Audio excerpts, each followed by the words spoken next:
अस्सलाम वालेकुम नाज़रीन, मैं आपका मेज़बान मोहम्मद शरफुद्दीन सच न्यूज़ में आपका इस्तकबाल करता हूं। देखते हैं आज की अहम खबर। आज की हमारी ये खबर हम आपको दिखाते हैं राज्यसभा से। राज्यसभा में किस तरह के चर्चे हो रहे हैं। यूँ तो आपने लोकसभा में भी देखा होगा कि मॉब लिंचिंग को लेकर हर एमपी अपने अपना इज़हार ख्याल बता रहे हैं और रूलिंग हुकूमत पर ये निशाना साध रहे हैं कि आप किस तरह की हुकूमत कर रहे हैं। खैर ये तो बिल्कुल सही है। वैसे भी राज्यसभा में दिग्विजय सिंह ने क्या कुछ कहा हम आपको दिखाते हैं। ये दिग्विजय सिंह वही नेता हैं जो कांग्रेस के बड़े दिग्गज नेता माने जाते हैं, जिन्होंने भोपाल से इलेक्शन हारा था, वो भी साध्वी प्रज्ञा ठाकुर के सामने। अब जाहिर सी बात है, साध्वी प्रज्ञा ठाकुर के सामने इलेक्शन हारने के बाद अब देश की हालत किस तरह से है ये आप बेहतर जानते हैं। आइए दिग्विजय सिंह ने क्या कुछ कहा हम आपको दिखाते हैं। माननीय उपसभापति महोदय, प्लीज 2014 का सबका साथ सबका विकास 2019 में परिवर्तित हो गया सबका साथ सबका विकास और सबका विश्वास। अब विश्वास की आवश्यकता क्यों पड़ी? मुख्य मुद्दा यही है, जो व्यक्ति जिस दंगों में 2500 लोग मरे हों उसकी माफी मांगने तैयार नहीं था, जो व्यक्ति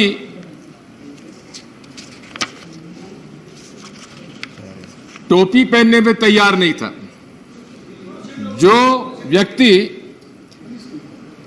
केंद्र सरकार का मुस्लिम बच्चों को छात्रवृत्ति देने के लिए गुजरात सरकार के मुख्यमंत्री के रूप में तैयार नहीं था, जो व्यक्ति प्रधानमंत्री होते हुए भी राष्ट्रपति जी के रोजा अफ्तार में जाने के लिए तैयार नहीं था, वो आज सबसे पहले भाषण में कहते हैं हमें अल्पसंख्यकों का विश्वास प्राप्त करना। मैं उन्हें बधाई देता हूं। मैं उन्हें इस बात की भी बधाई देता हूं कि आकर सबसे पहले उन्होंने भारतीय संविधान को नतमस्तक हुए। मैं बधाई देता हूं। क्या ये परिवर्तन वाकई में है या केवल जुमला है? मैं उनसे अनुरोध करना चाहता हूं, हमें बड़ी प्रसन्नता होगी अगर वो वाकई में जो कह रहे हैं करके दिखा दें। ये देश सबका है। हम संसद में आते हैं तो सबसे पहले हम महाउपनिषद के उस श्लोक को पढ़ते हैं, अयम निजी परो वेति गणना लघु चेतसाम उदार चरितनाम तु वसदेव कुटुंबकम। और साथ में आपने नारायण गुरु का भी जो श्लोक पढ़ा है वो भी बात यही है, सबका साथ सबका विकास सबका विश्वास।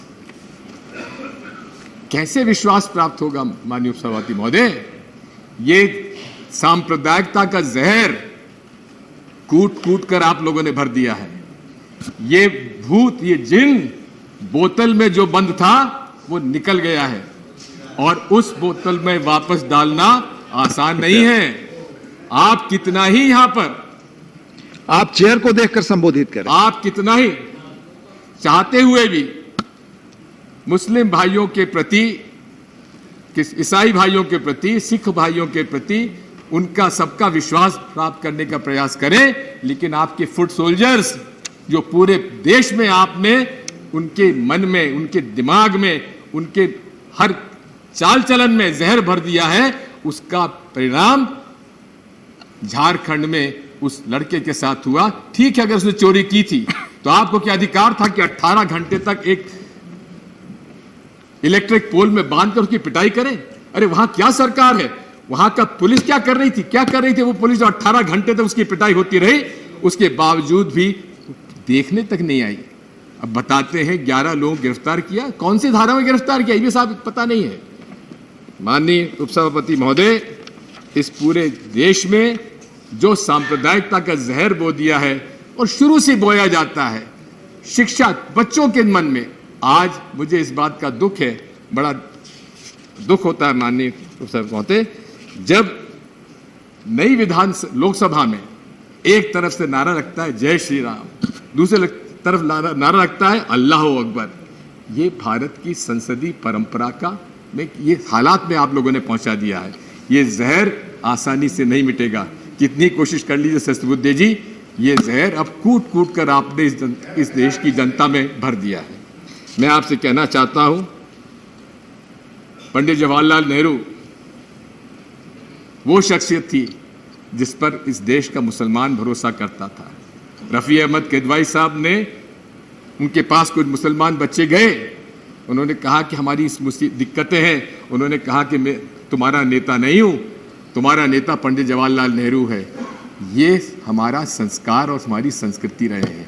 माननीय उपसभापति महोदय, आज हमें इस बात पर सोचना पड़ेगा कि आखिर इस समस्या से कैसे हम लोग निदान पा पाएंगे। मैं ये भी कहना चाहता हूं कि आपने, हमारे माननीय सदस्य कुछ कह रहे थे और कह रहे थे कि हमने वोट बैंक पॉलिटिक्स की है। उपसभापति महोदय, वोट बैंक पॉलिटिक्स से सबसे बड़ा नुकसान किसी को होता है तो कांग्रेस पार्टी को होता है। जहां जहां कम्युनल राइट्स होते हैं वहां हिंदू मुसलमान बढ़ जाता है। और आज पूरे देश में किस प्रकार के लोग आज नेता उभर कर सामने आ रहे हैं, वो लोग उभर कर सामने आ रहे हैं जो हिंदुओं को भड़काते हैं हिंदुओं में और मुसलमानों को भड़काते हैं मुसलमानों में। ये सबसे बड़ी चिंता का विषय आज हमारे देश में है। मैं आपसे कहना चाहता हूं माननीय महोदय कि आज पूरे देश में हमारी अर्थव्यवस्था चरमरा गई है। आप कहते हैं हम 2024 तक 5 ट्रिलियन आप यहाँ की इकोनॉमी पर ले आएंगे। $5 ट्रिलियन इकोनॉमी में लाने के लिए आपको जीडीपी ग्रोथ होना चाहिए 20.11%। अब चिदम्बरम जी हमारे पास बैठे हैं, उसको विस्तार से बताएंगे। उसी प्रकार से आप देखेंगे किस प्रकार से स्टैटिस्टिक्स के साथ धोखा किया गया। 2 स्टैटिस्टिक्स के अधिकारियों को भगा दिया गया, उनको मजबूरी में इस्तीफा देना पड़ा क्योंकि मन मर्जी से वो जो अनएम्प्लॉयमेंट के आंकड़े दे नहीं रहे थे। ये आपने जो कहा है दबाव, प्रभाव, अभाव, मानिए ये सरकार पूरी दबाव में काम कर रही है और प्रभाव डाल रही है, हर वर्ग पे दबाव डाल रही है। चाहे कौन सी हमारी कॉन्स्टिट्यूशनल बॉडीज हैं जिन पर इन्होंने दबाव नहीं डाला, उस पर विस्तार से चर्चा की जा सकती है।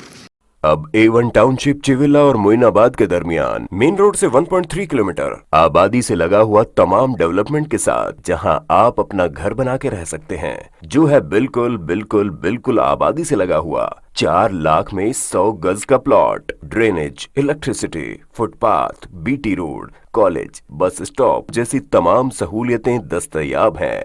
आपका ये छोटा सा इन्वेस्टमेंट आपका और आपके बच्चों का मुस्तकबिल बदल सकता है। मजीद मालूमात के लिए हमें कॉल करें। Address pillar number 235 opposite fishers department, Rajendra Nagar, Hyderabad. Contact 7799603838।